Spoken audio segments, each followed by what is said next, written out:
大家好，我係中環十一少。一個億萬富翁嘅基洛，最醜陋嘅唔係破產，而係要喺法庭上同一個廿幾歲嘅女仔去爭論喺七人車後座揸落去嗰幾秒，究竟係咪一個誤會？今日我哋要講嘅就係利達豐環球創辦人許瑞生由闖老道銀主盤大戶，再被指控施展安祿山之爪。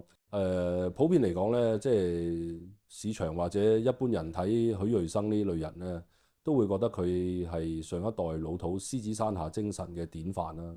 一個 office boy， 冇家底冇學歷，靠住所謂勤力誠信抵得諗，一步步建立自己嘅製衣王國，食正中國改革開放調水，喺珠三角甚至四川南充呢啲內陸地方設廠，每年營業額做到過億美金，客戶咧全部係美國名牌。呢個故事只係上半集，真正嘅裂痕出現喺佢以為自己已經贏咗個遊戲，將目光轉向香港呢個終極大賭台嘅時候。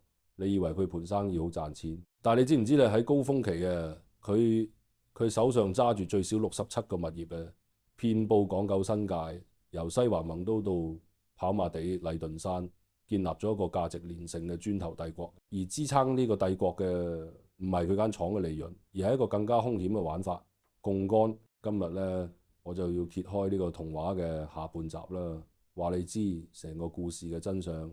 其實係一場精心策劃，但最後玩火自焚嘅金融賭局。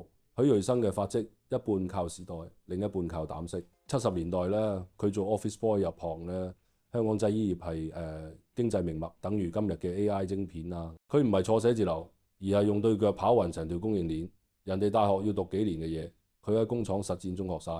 佢自己話齋，成功秘訣係勤力、誠信、抵得諗。呢啲説話今日聽落好老土，但喺嗰個資訊流通、人與人之間嘅信任就係最大資產嘅年代。呢啲唔係雞湯，係生存法則。你肯蝕底，人哋先會信你，先會俾機會你。許瑞生就係靠呢種近乎愚公移山嘅方式，儲低咗佢人生最重要嘅無形資產——信用。到咗90年代，佢已經係外國公司嘅 CEO， 手上揸住人脈同信譽兩張王牌。時機一到，佢就自立門戶，成立利達豐環球。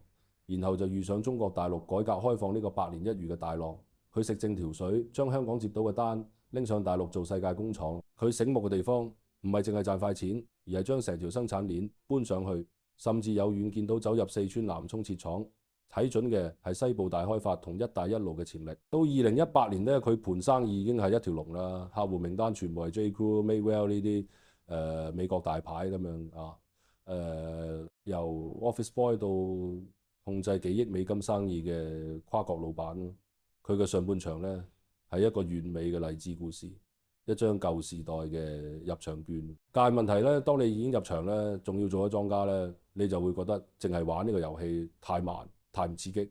於是佢將目光投向香港人嘅終極信仰——磚頭。做實業賺到錢喺香港只係第一步真正嘅財富遊戲，從來都只有2個字：地產。由2001年開始，許瑞生就化身買家，瘋狂掃貨。西環宏都、寶翠園、半島豪庭、天璽、禮頓山，高峰期手持最少67個單位。好多人會問：錢從何來？做廠就算連賺幾千萬呢，都唔可能掃到咁多貨。答案好簡單，亦好致命，就係放大槓桿。咁個玩法係咁嘅，用第一桶金買樓，等樓價升咗就拎去銀行做加按，將升值部分套現，再用套現出嚟嘅錢買更多嘅樓，等新樓升值又再加按，又再買。只要樓價繼續升，銀行繼續借錢，呢個遊戲就可以無限循環。你嘅物業就係你嘅私人提款機。許瑞生就係將呢套玩法發揮到極致嘅玩家。佢用銀行嘅錢幫自己賺錢，角色由一個實業家變成一個金融家。佢嘅帝國表面上係磚頭，實際上係由一堆銀行借貸合同支撐住。呢種點石成金嘅感覺會令人上癮，你會覺得自己係神。佢可能真心相信自己嘅成功係源於勤力，而唔記得佢後期嘅財富暴增只係食正咗全球量化寬鬆、資產價格暴漲呢個史無前例嘅超級泡沫。佢將成個身家壓住喺一個佢信唔會輸嘅神話上邊。佢嘅問題唔係賭，而係佢唔信自己會輸。有句説話叫潮退之後呢，就知道邊個冇着褲。由2022年開始，世界變咗，美國聯儲局瘋狂加息，香港焗住近 prime rate 由接近0且高到5厘幾。呢個意味住啲乜？意味住許瑞生呢類高槓桿玩家遊戲規則被徹底顛覆，以前借錢利息1-2厘，樓價年升10%，中間有8% 利潤。加息後嘅供樓利息急升到4-5厘，樓價仲要跌，現金流由正變負，加上全球經濟轉差，佢老本行成衣出口生意肯定唔好景。一邊收入減少，另一邊利息支出大增，形成一個完美嘅死亡螺旋。當你供唔起匯，銀行就會打個電話俾你，行內術語叫 margin call， 銀行會話魏生，你啲樓跌咗價，唔係你即刻補錢，如果唔係我哋就要斬倉。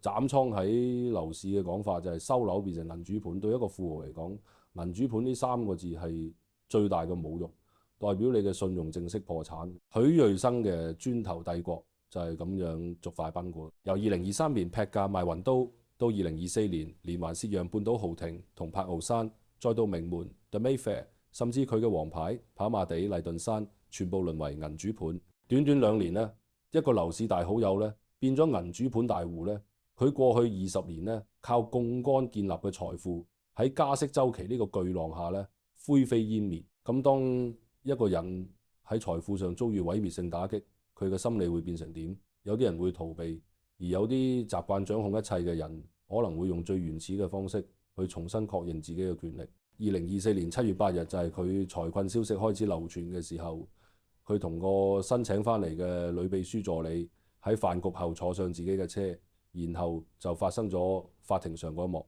喺嗰個密封嘅私密空間，一個65歲帝國正在崩潰嘅老闆，同一個20幾歲月薪3萬幾嘅女下屬，究竟發生過啲乜？女方指控佢由攬到伸手，再問嗰對佢有冇感覺啦。呢句説話如果屬實，就唔係性衝動，而係一種赤裸裸嘅權力宣示。